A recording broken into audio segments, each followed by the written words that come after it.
धैया कवारी सटावा पिचकारी लागे करा दी बवाल होली में। धैया कवारी सटावा पिचकारी लागे करा दी बवाल।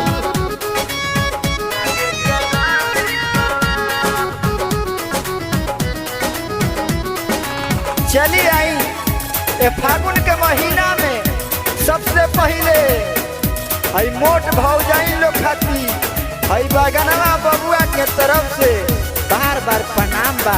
अब बुरा नहीं खमाने के कहे कि होली हो। आई अगला भाव सुनल जाए। तुझ दिल कुर्ती के हूँ कुफर चोली करेला शिकारू त खेलत घड़ी होली।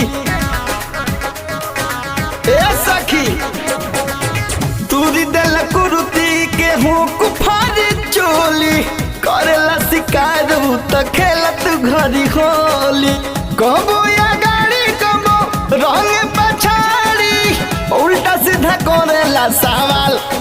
हाँ दहिया कवारी सतावा पिचकारी लागे करा दी बाबा होली में।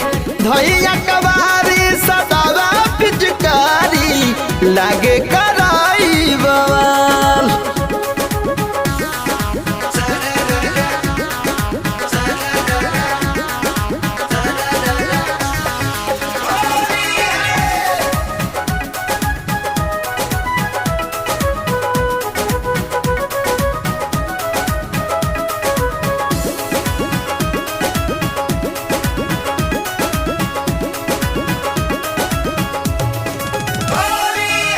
सोनू देवर बोली कैसे के खेलब ऊपर लगाइब कि भीतर लेलब।